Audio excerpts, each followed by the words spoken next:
Let's call the April 29th Pre-K-5 at Eagle Academy Pre-Referendum Building Committee to order. Can we have a roll call? Randy Daigle, Tina LeBlanc, Christine DeBoni, Here. Lauren Andrews, Here. Gina Sakala, Bob Crisati, Janet Cushman, Here. John Daig, Here. Kate Flanagan, Here. Danielle Gerard, Here. Dean Gauss, Kelsey McGuire Bruce, Steve Macchio, Here. Amanda Pickett, Marie Pisner, Charlotte Riley, Here. Scott Ryder, Jacqueline Valley, Here.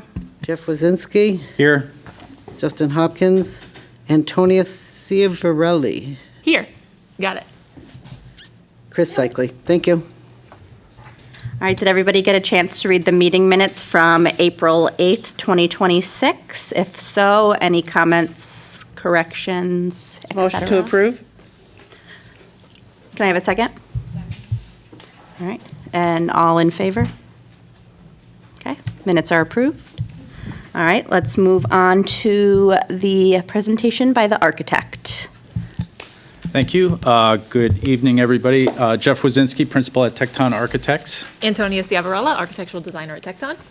So this evening's update is relatively short, but there's a lot of activity that has been ongoing relative to the grant applications. So the handout that's in front of you will be our outline for the update. So a majority of the items that I'm going to review are all grant checklist items. So the first one under item 1AI, which is Phase 1 environmental engineering. So as you may recall, you approved at a few meetings ago Eagle Environmental to conduct Phase 1 environmental assessments of all 5 sites. That's part of a form called the 053, and it's part of the state grant application. So those, they've walked the sites, they've collected the data, they've completed the questionnaires with the Enfield Public Schools, and are in the process of finalizing those reports. Those reports, I expect to have them in the next week or so, once we have those, we'll review them for any kind of findings, but really it's a checklist item as part of the grant application. So really, it's not going to be any action out of that. In some instances, they may recommend a Phase 2, which is more environmental testing or something like that, more specific areas to the site. But that all can be handled if and when this project's approved to move forward. So that can happen in the next phases. So included in the packet, and just, I think it's the first document beyond, just so you get a sense of what the forms look like. So this is the 053, if you just flip in one page. I think I may have included some of these forms previously, but we'll complete these forms for each site. So all 5 applications will have this. We're working with John Daig and the public schools to work through all the technical components and information assigned in these forms, but that's going to be our work over the next week and a half, 2 weeks. So as far as the Phase 1 environmental, we're in a great spot, expecting to get those reports shortly. So any questions on that line item? It's pretty straightforward. Okay.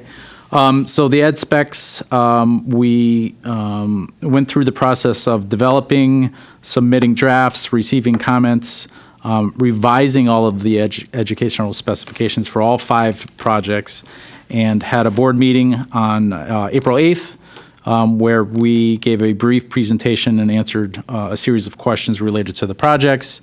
They were subsequently approved, and I believe you had a cancellation in your last meeting, but we're looking forward to, is there a meeting tonight? No, we had a meeting last night, and we did approve the minutes for that. Okay. Yep, they were approved. Great. So once those are published and signed off, we'll use those approved meeting minutes. They really need to be certified by the recording secretary. We'll use those as part of the grant application, along with, obviously, the educational specifications. So thank you very much for that. I thought it was a productive conversation, and there were some really good questions that, as these projects move into the next phases, we can certainly address all of those. So, any questions on the ed specs? And I think this committee, beyond the Board of Ed, I think this committee has copies of all those. If not, we can certainly get you those. Yeah. Or they at least can be. Yeah, they can be made available. So again, just, the purpose of that is it's basically a playbook for each of your projects. It's not about the design, it's just about everything you want the project to be, kind of in a narrative form. Okay, so uniformat estimates. So as we have been presenting to the community over the last several months, year, on the planning options, part of the grant application is validating those budgets via a uniformat estimate, so it's a much more detailed estimate. I mentioned this, I think, at our last meeting, where Gil Bain was part of our team early on, just validating some of the budgets, but we took an in-depth look at each of the projects. They developed their own independent cost estimates, which is required by the state, and we validated everything, so the budgets as presented have been validated, so the numbers won't change from what was presented at all the various different board meetings lately. We've developed the detailed soft cost lists, so things like furniture, fixtures and equipment, technology. We have line items for all of the items that are going to be part of the project.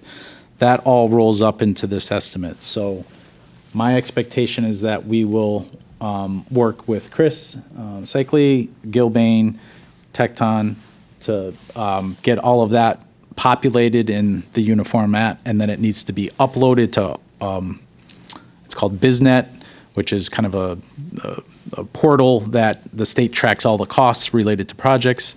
We then download that and give it to John and the superintendent to post on the electronic grant application. So I guess the takeaway for that is it's still in progress as far as the level of detail, but all the numbers are fixed at this point.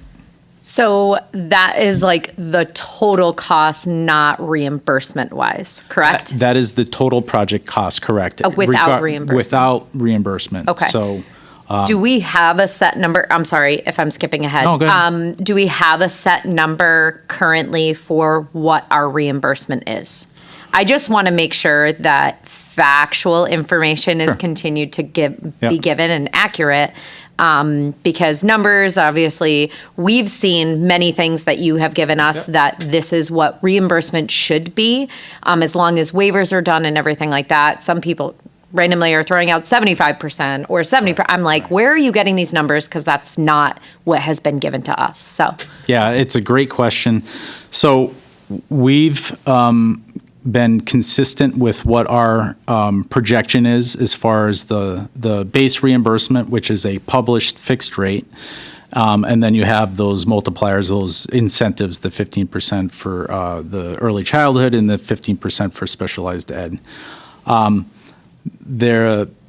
The town representatives are currently active in the special legislation task, which would give basically the projects a space waiver, a waiver from basically allowing the area that was programmed, allowing all of the area for the projects to be reimbursed.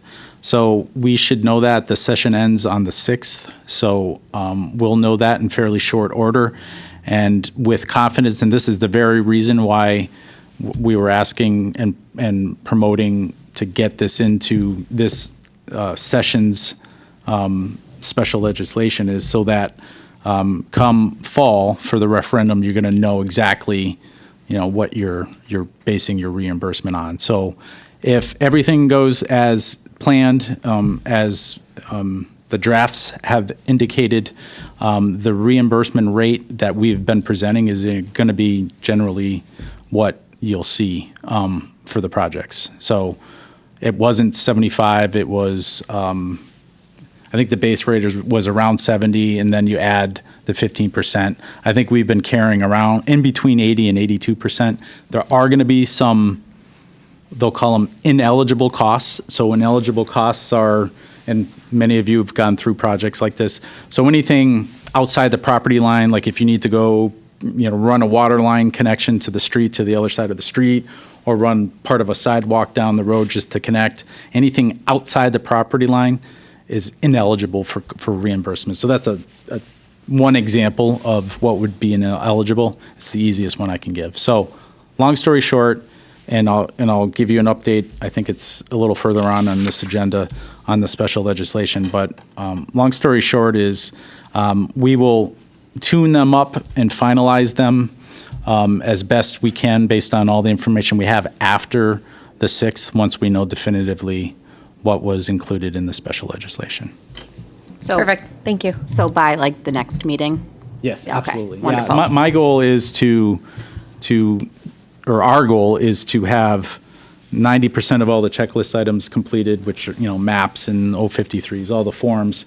And then also an update to the reimbursement, which I think will give some comfort to everybody looking at these projects to understand what you're going to get for reimbursement rate. So, yeah, our goal would be to have that update for you. Absolutely. And we said that, I remember previously, we said that like once that number is locked in, besides those ineligible items, Yeah. it is locked in. Yeah, so it locks in, so there's a published base rate for 2026 grant applications.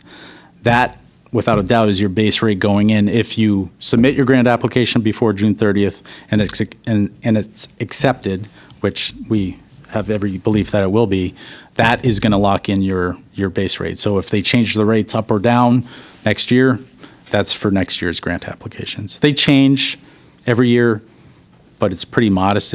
There's like a 5-year tracking history, so if you're interested, you can see. It doesn't change all that much.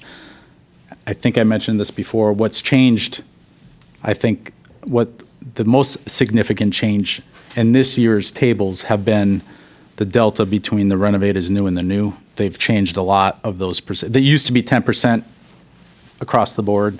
Each community is a little different now. So for Enfield, those numbers are much closer together. So it locks in. To answer your question in short, it locks in. You submit prior to June 30th of this year, you lock in at 2026 grant application rates. Okay? Thank you. Sure. So staying on estimates, once we do all that work, obviously we need to create a PDF, and we'll send that to John for posting in the electronic grant. The other big component, obviously, is the town council approvals. So we were at a meeting on the 20th of this month where all the necessary resolutions were read and approved. So we are, I'm not sure if they've had another meeting since then, but I guess the action out of this is everything's been approved, which is great. We just need the certified meeting minutes from that meeting. So 5 projects, 4 resolutions each project. So 20 in total. We just need that document, and we'll pull it apart and for each of the applications and post it. Any questions on town council? I mean, it was a. I believe their next meeting is next Monday. I believe is when they would be approving those minutes. 5-4. Yes. Yep, that's what we have highlighted in this, but sometimes they're special meetings. So ideally, again, by our next meeting, we'll have all that data collected and prepared. The referendum, we spoke to this, I guess I'm just publishing it. It was the committee's decision, I think, collectively to go to the election day, November 3rd. So I think we just put that in there as an update, because I know we were talking about September, October, but I think there was consensus that this project, considering its magnitude and impact on the community, it's important to get as many out to vote on this as possible. The cost impact, heard anecdotally that there might be some updates, so we're going to track that down through the chair, Randy. I'll track that down and see if there's any updates, because the last update we received from town finance was the one that was shared with us, where we did, we had a meeting, it was probably a couple months ago now, where where we talked about the impact and kind of what it means to each person in the community. I will say we should probably take, or we should, and our recommendation is to take, once we understand where we land with the percentage reimbursement, we should refresh those numbers, just if there is any refreshing of those numbers, to make sure that everybody's on the same page from town finance to town council, so we're all working off the same song sheet, so to speak. Okay, any questions on the town council approvals? That all went well, so thank you, everybody that was involved. Last item in this section is the grant application itself and the electronic portal. We had a meeting with John earlier today, this afternoon. All 5 are started. Thank you, John, very much. So we're well underway. They're open on the electronic portal, which is fantastic. We're going to set up regular meetings. Sorry, Steve's like. Steve would like his thing. Come on, John. Didn't see the fist pump My behind me there. username and password. And Steve, sorry, they were sitting together, if anybody, we are recording this. They were sitting together populating the We all know it electronic was print. John, Jeff. It's okay. Just for official record. So what we're planning to do is meet likely on a weekly basis, just remotely, the team, to track the progress. You can keep the grant application open and just post information as you receive it. So it does become quite complicated navigating that. So weekly meetings, and our goal ideally would be by the end of May, we feel like we're in a good spot, so we're not waiting, into June. The other piece that was born out of this that we'll prepare for our next meeting, whenever that may be, is I think it's prudent to give a summary of the overall program, meaning the building program, like a one-pager, so that somebody reading it from a grant side can understand overall goal, and then give a summary document of what each project is. So we have that in the ed specs, but I'm talking about like schedule, cost, scope, timing, just so people, if somebody didn't know anything about the project, they could read one page and understand the contents. So I think that'll also likely be helpful for Scott as well, so to share that out. John, I don't know if you got anything else to add on that? No, I think we're in good shape. We're just Yeah. waiting for those resolutions to upload. Yep. We'll get your numbers up when you finish the uniformat work. We'll get the costs in there and we'll put that into the bid now. Yep. So we're in good shape. Yeah. So the one, go ahead. So that narrative that you were just talking about, that's gonna go with the grant application, or that's gonna be like for us and the general public, or both? Both. Okay, cool. Yeah, both. There's areas in the grant where you can attach additional materials. We typically will attach like our summary presentations, a narrative, just because they're receiving it through the computer and not having the advantage of hearing all of these things. So Right. we try to make it as easy as possible to understand what these projects are about. So, but yes, absolutely, we'll Perfect. share it out to committee and for the grant. The Eagle Academy at Eli Whitney is the one difference is that is a renovate as new. So there's forms. I included a blank sample, but there's a renovation as new designation checklist that our team will work on with the district. It's a series of letters. It's a series of basically signed and sealed signatures saying that the building can be reused as a renovate as new. So it's a little different than the new construction applications, but it's a necessary step to make sure you get the renovation status. And just as a reminder, the renovation status means that you comprehensively renovate this building, kind of reinvent it, and the RNV status means that everything, majority, all of the systems that you're renovating are reimbursable. Whereas if you compare it to like an alteration or renovation, there's a lot more question marks in there. Like, so an alteration is like we're changing the lights and ceilings, but everything else is not reimbursable. So the RNV is the designation that you want, and this information is what you need to fill out in order to get that. So, so that's one distinction in the grants. Next item, any questions on the electronic portal? So long story short is we're in great shape. We keep our foot on the pedal and get this done sooner rather than later so that we're ahead of the game in case there's any questions. Okay. In the last few items, the special legislation, I know Chris has been, Cycly's been very active, working with the town, with us, and with the representatives to get the drafts in. So I've seen them.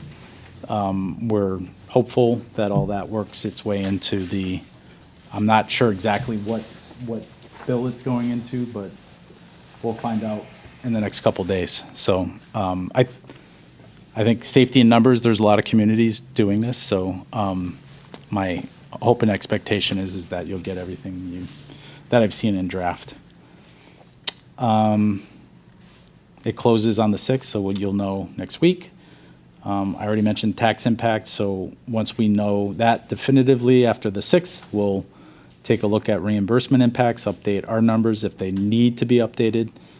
The only numbers in that will be updated is the cost to Enfield. We're not changing the total number. It would be the cost to Enfield.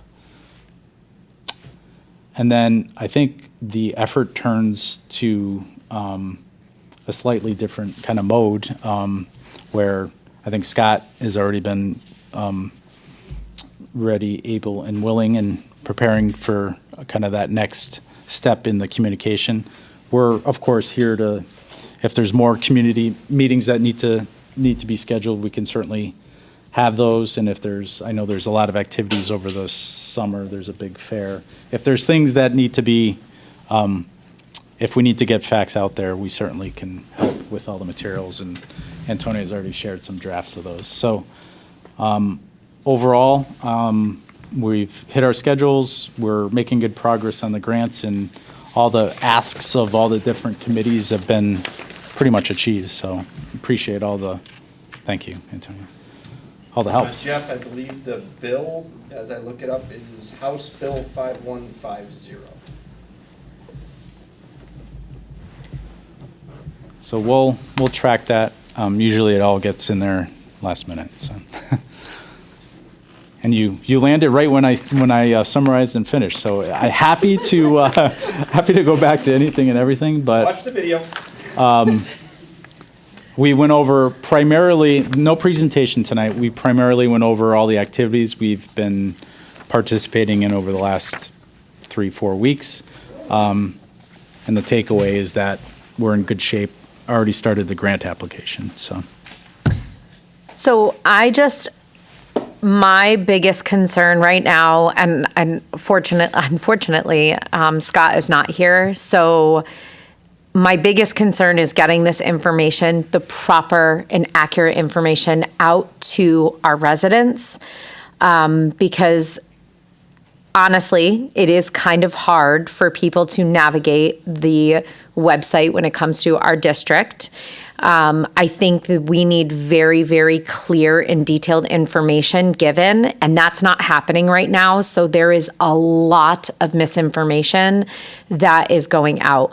I'm doing my best to stay as factual as possible when it comes to, you're going to have the people on the forum that are posting and asking questions, and that's fine. That is the reason for this. But at the same time, making sure that if it's something that I'm going to post like a flyer or something like that to at least give base information, that's great. Easily accessible, frequently asked questions. And I don't know if that's where, our district office comes into play or what have you.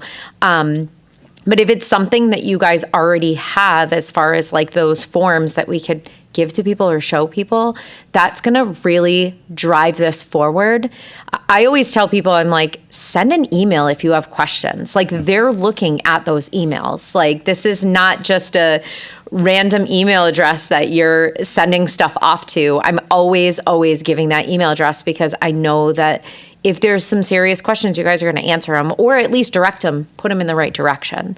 So we just really, really need that information because as people continue to do what they're doing and posting and asking questions, if people give wrong information, that's what gets sent out to people. Yep. So I just want to make sure that we need to utilize this, make this a little bit, that part, I guess, a little bit faster.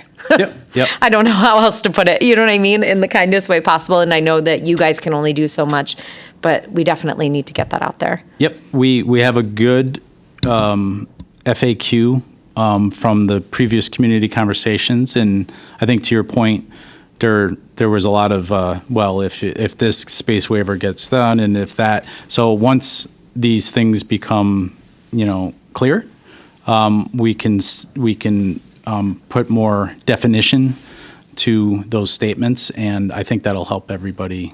And so the FAQ and then a fact sheet is what I think just is needed to simply summarize, because there's a lot of projects and the numbers in our presentations admittedly have a lot of content in them. So if once all of this gets basically refined and clear, which we'll know in the next week, we can update everything and with surety say, change those statements from, possibly to this is what it is. Yeah. Absolutely. Yeah, that's usually my answer. I'm like, this is possibly what's going to happen. Right. This Yep. is what we're being given. So thank you for that. I appreciate it. So, along with that, when everything is locked in, my personal opinion, and I think we've done it before, is to go back to the council and have a presentation.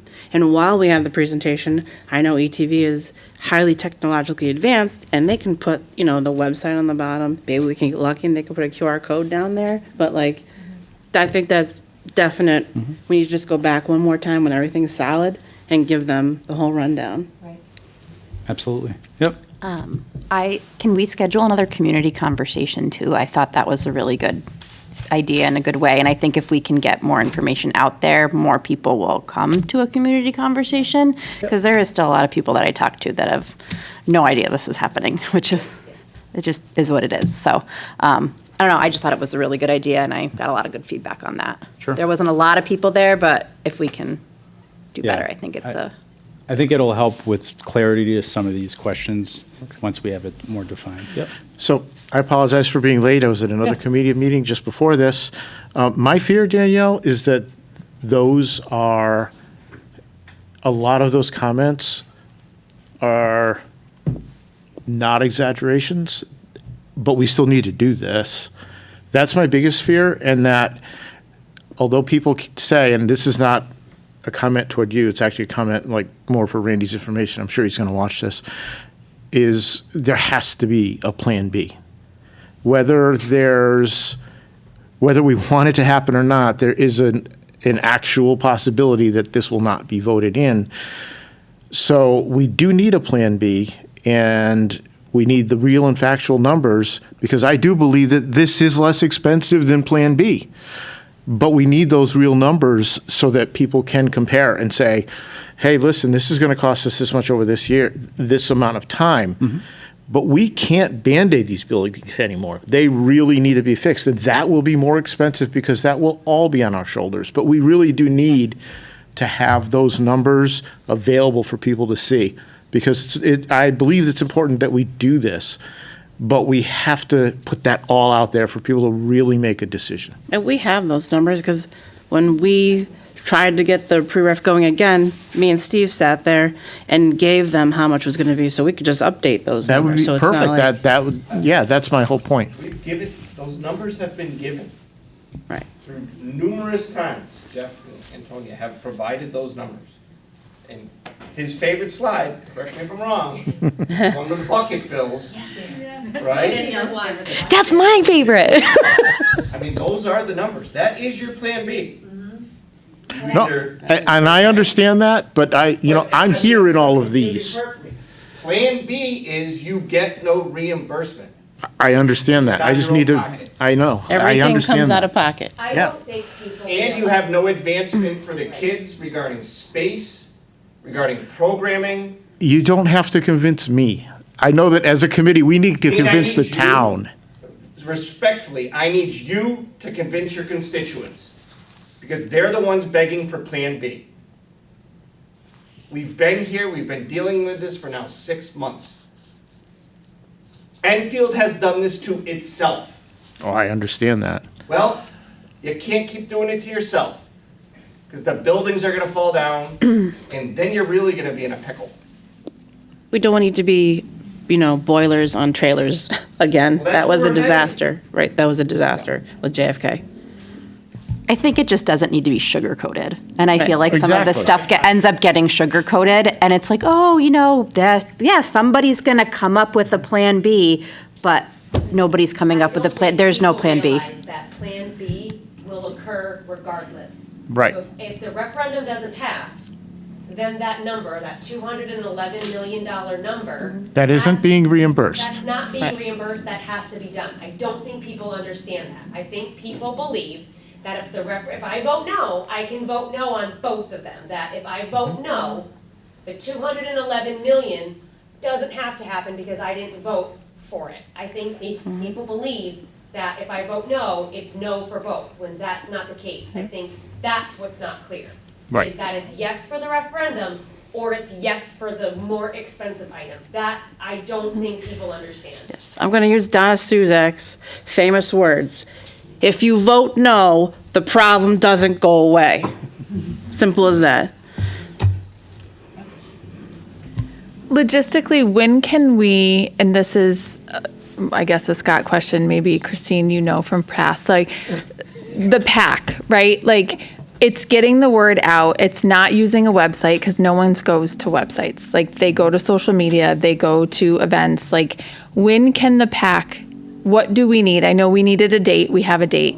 What else do we need for the PAC to be able to start, for us to be able to do these things, or for the PAC to be able to do these things? I'm not 100%, but I think it needed to go to town council to get funded.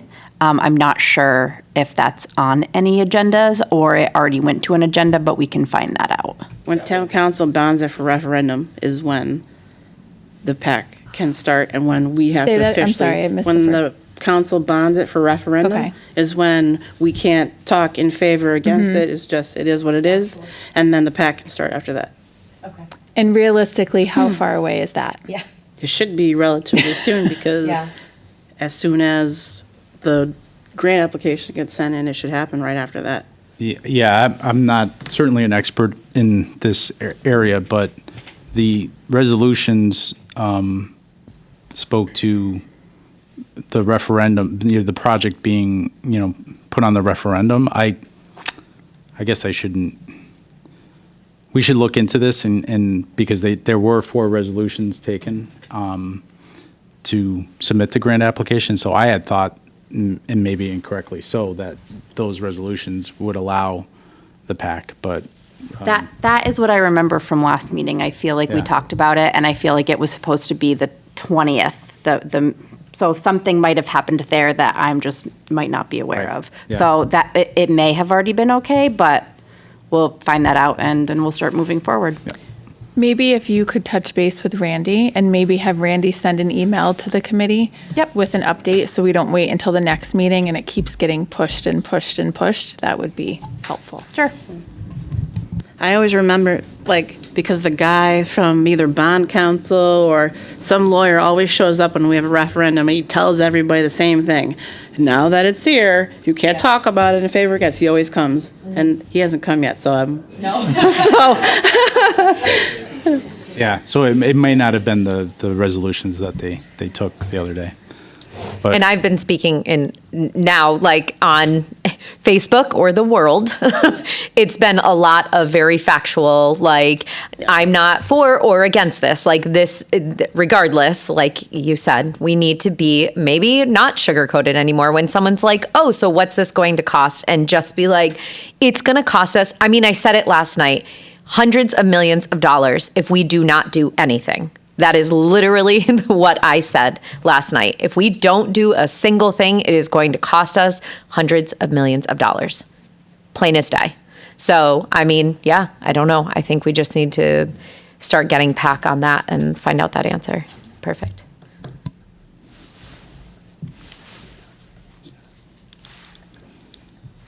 We good with your stuff? Yeah, any other questions? I know. Okay, thank you. All right, great. Thank you, Jeff. All right, next on the agenda is scheduling next meeting. We've been doing every 3 weeks.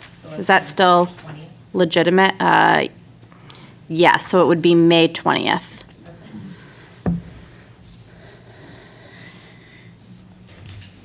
All right. Next item is committee member comments. Any comments from the liaisons? Any comments from committee members? All right, any good to the order? Anybody have any good news? All right, fine. Can I get a motion to adjourn? Motion to adjourn. All right, meeting adjourned. Favor.